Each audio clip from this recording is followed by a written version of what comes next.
Bienvenue, nous sommes sur la commune des Mattes, à côté de Royan, en Charente-Maritime. Et je vous emmène visiter le zoo de la Palmyre. Nous sommes à présent dans les gradins pour admirer le spectacle des otaries de Californie.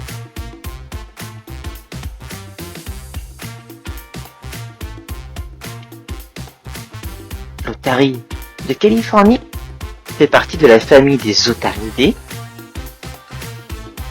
Elle est cousine de la famille des phoques et de la famille qui ne comprend qu'un seul représentant, le morse. Contrairement aux apparences, il n'existe que 16 espèces différentes d'otaries dans le monde entier. Intéressons-nous plutôt à l'otarie de Californie, que nous allons pouvoir regarder ici à la Palmyre en train de s'amuser et d'éblouir les spectateurs. Comme tous les mammifères marins, l'otarie passe le plus clair de sa vie immergée, mais elle doit remonter à la surface pour respirer. Elle est une excellente nageuse, elle peut atteindre une vitesse de 40 km/h et plonger jusqu'à 400 mètres de profondeur. Imaginez, c'est comme atteindre le sommet de la Tour Eiffel en moins de 30 secondes. Sa forme muselée lui permet entre autres de se déplacer avec agilité. Et elle est une chasseuse hors pair. Elles ont un pelage brun foncé noir avec des zones plus claires sur le ventre et sur les côtés. Elles possèdent des pavillons externes bien visibles au niveau des oreilles, ce qui permet d'ailleurs de les différencier facilement des phoques qui, eux, n'en ont pas. Les quatre pattes sont robustes au point de pouvoir se dresser et courir. Elles se terminent par des nageoires avec des griffes. L'otarie aboie, notamment pour montrer aux autres qui est le chef, pour communiquer entre elles ou pour avertir les autres d'un danger.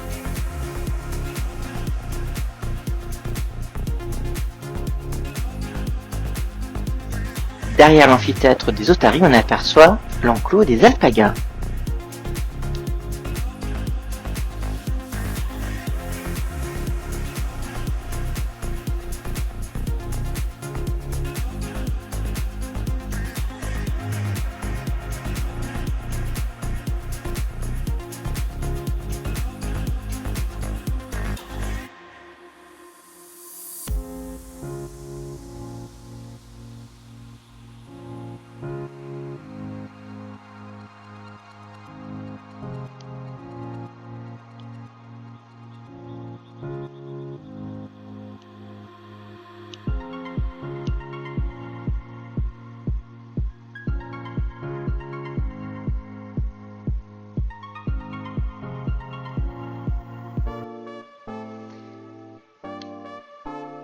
Et un tout petit peu plus loin, nous voici au niveau du vivarium avec, dans son enclos extérieur, une mixité de différentes espèces de tortues.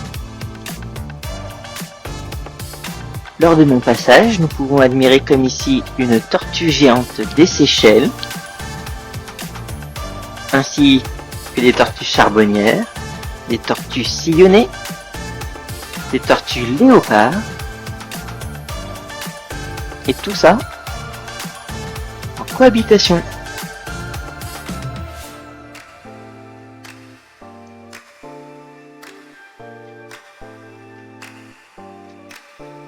Voici les tortues à présent à l'intérieur du vivarium.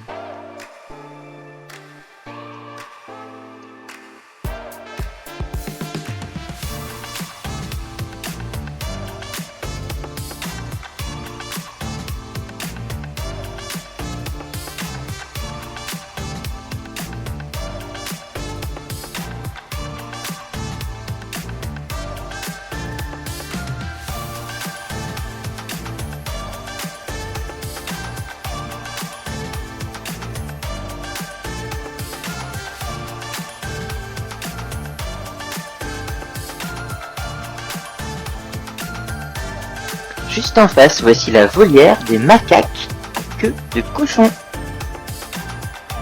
Dans certaines régions de leur pays d'origine, ils sont dressés pour la récolte des noix de coco. On les trouve en Thaïlande, à Sumatra, à Bornéo, à Assam, en Birmanie, en Indochine et en Malaisie.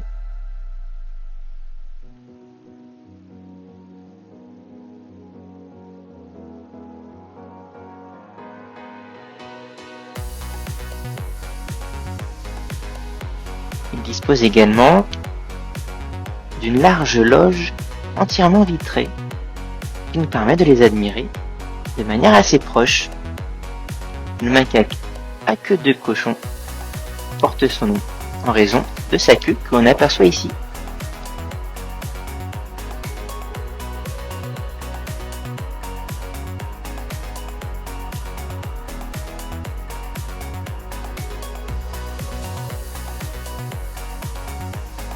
Si on retourne un tout petit peu vers l'arène des otaries, juste à côté du vivarium, voici un immense enclos qui a remplacé celui des ours polaires. Admirons les loutres géantes.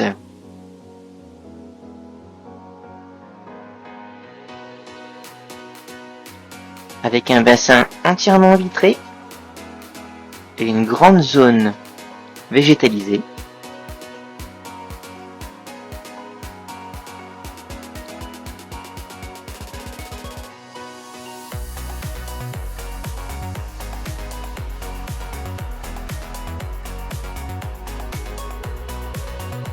Le zoo de la Palmyre présente la plus grande espèce des loutres.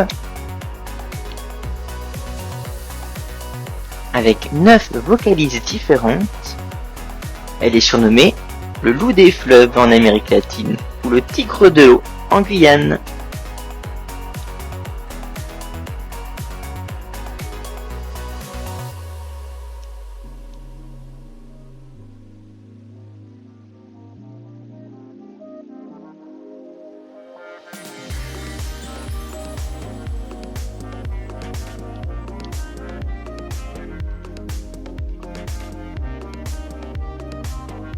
Les voici en train de se prélasser au soleil.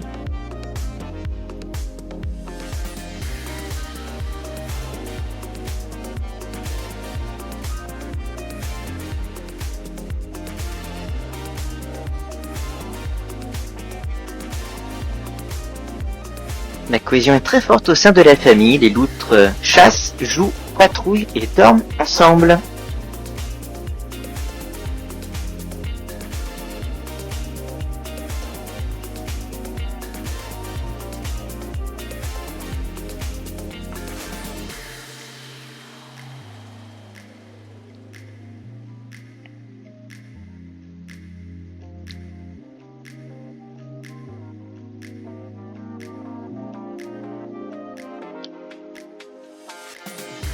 Elles nagent en se propulsant avec leur puissante queue et en fléchissant leur long corps. Entrons à présent dans le vivarium. Lors de mon passage, différentes espèces habitaient ici, notamment le crocodile du Nil,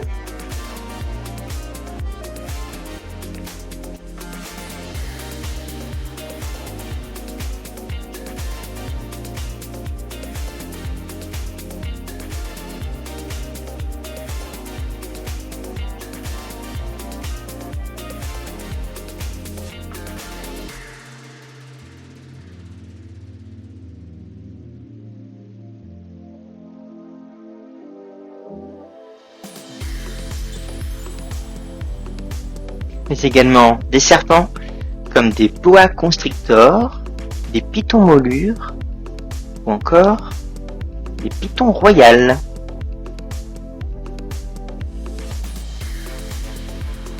Nous voici à présent à la nurserie et je vous propose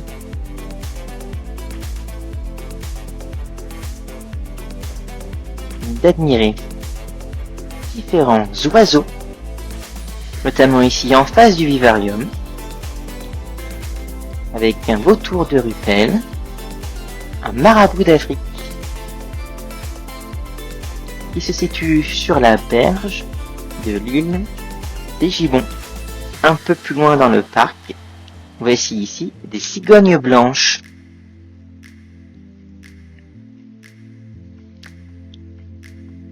On aperçoit des hérons sauvages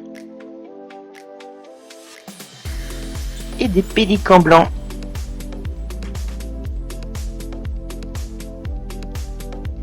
Qui sont venus demander des poissons aux soigneurs.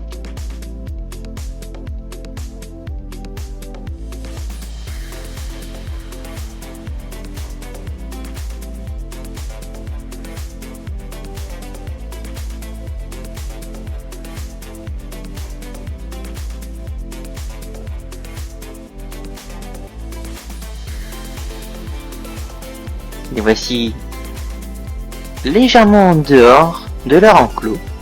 On a la chance de les observer sur une barrière en face de la plaine africaine. De l'autre côté du parc, voici la volière qui héberge des ibis rouges.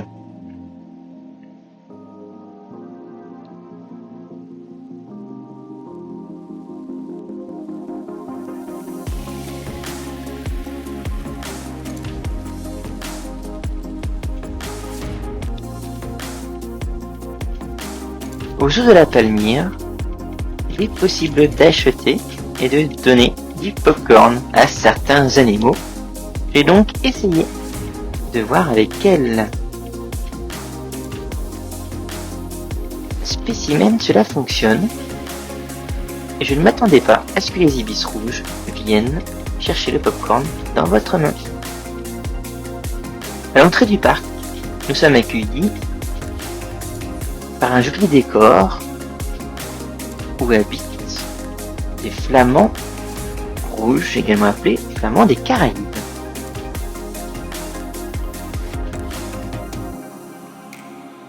De retour avec les ibis rouges.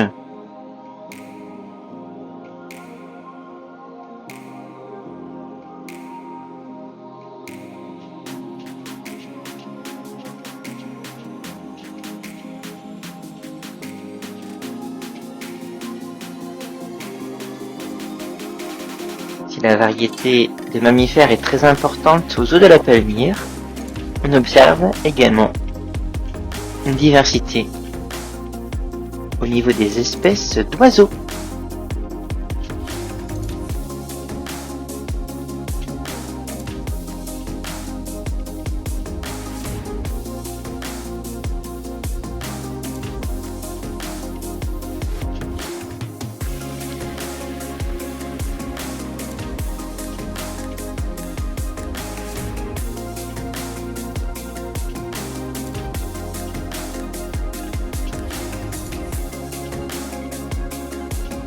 À l'entrée du parc, il y a également de petites volières. Ici, il y a un étourneau de Rothschild.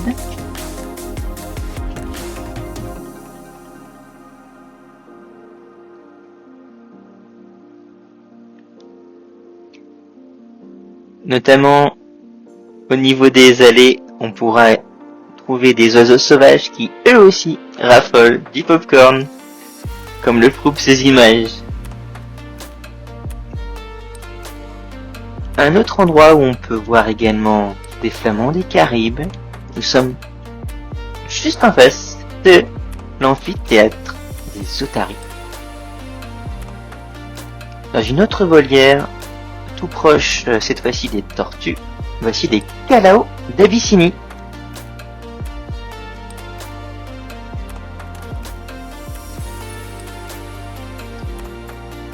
Dans les volières à l'entrée, voici des pigeons de Nicobar.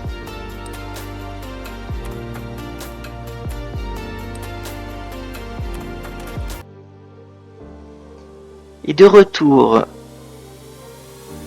au niveau des animaux, des gros mammifères, admirons les hippopotames amphibies.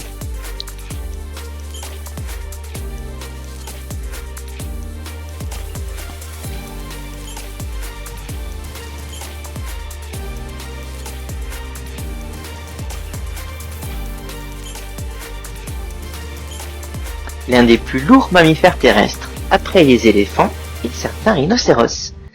Il émerge de l'eau toutes les 2 à 3 minutes.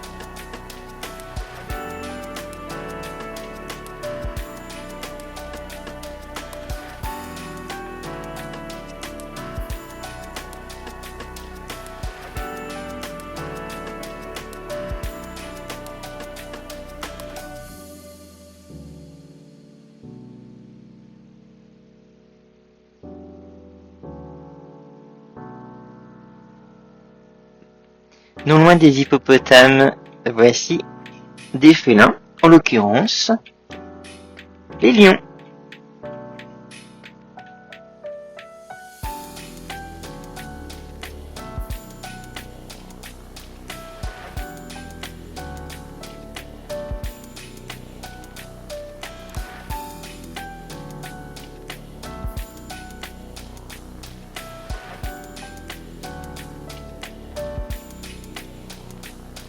Le public dispose d'un point de vue en hauteur et d'un point de vue vitré, comme ici.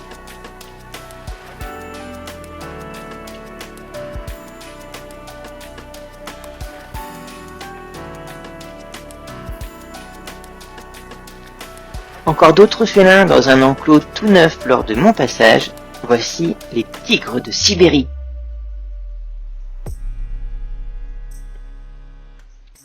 En l'occurrence, dans l'eau.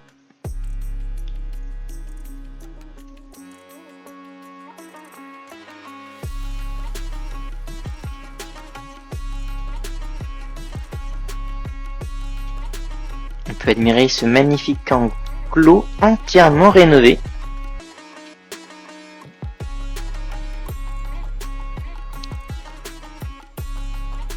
Alors oui, ce sont des tigres de Sibérie qui vivent dans la forêt et la neige.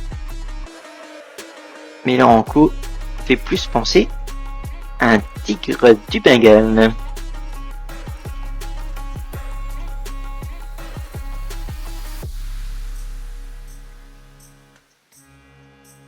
Le tigre de Sibérie est le plus grand et le plus puissant de tous les félidés. C'est un animal solitaire, le mâle et la femelle ont chacun leur propre territoire de chasse. Sa vue et son ouïe sont ses principaux atouts. Ses rayures parfaitement adaptées au camouflage et ses grands coussinets plantaires lui permettent d'approcher ses proies en silence.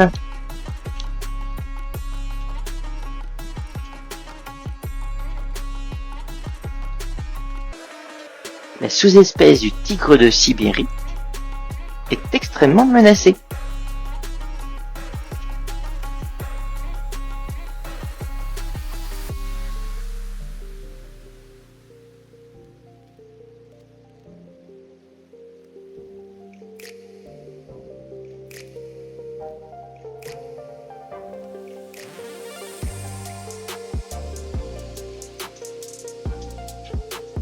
Autre félin dont la volière se situe non loin des otaries de Californie. Voici la panthère de la sous-espèce du Sri Lanka.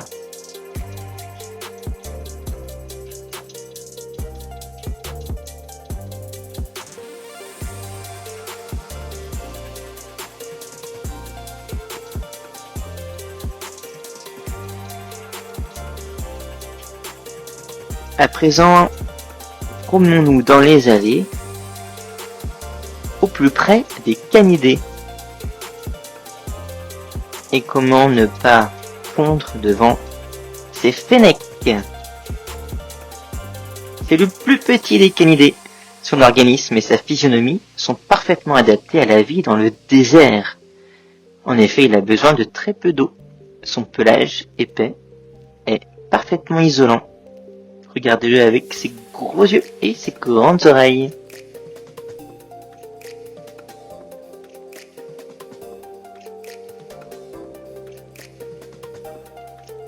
C'est un animal sociable qui vit en petits groupes familiaux.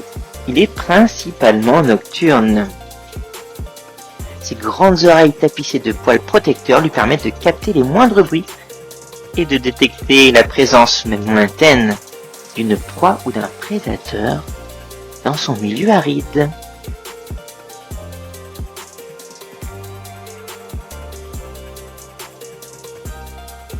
Oiseau de la Palmyre, il ne vit pas en milieu aride, mais en face de l'enclos des loups de Mackenzie, une sous-espèce du loup gris.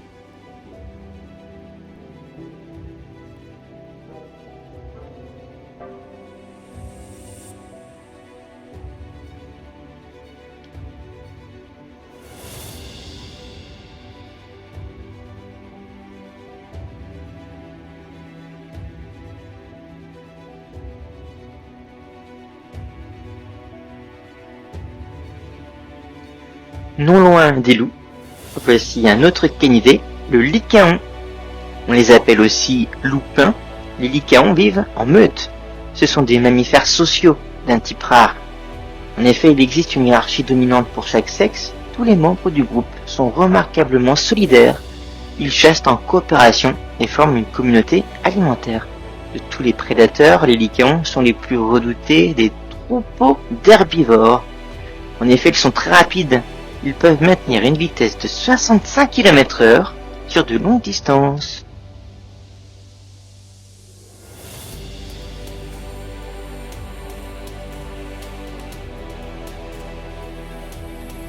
Nous sommes à présent au niveau de la pampa avec des nandous qui eux aussi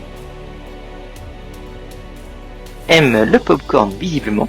Ils partagent cet enclos avec des tapirs terrestres. C'est une des premières fois que je vois un tapir sur deux pattes.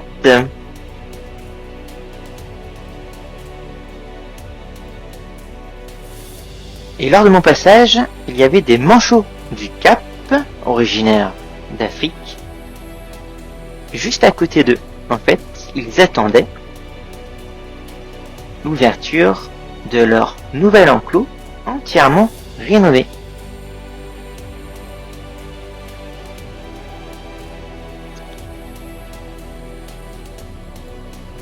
Et justement, je vous propose de découvrir l'enclos rénové des manchots du Cap,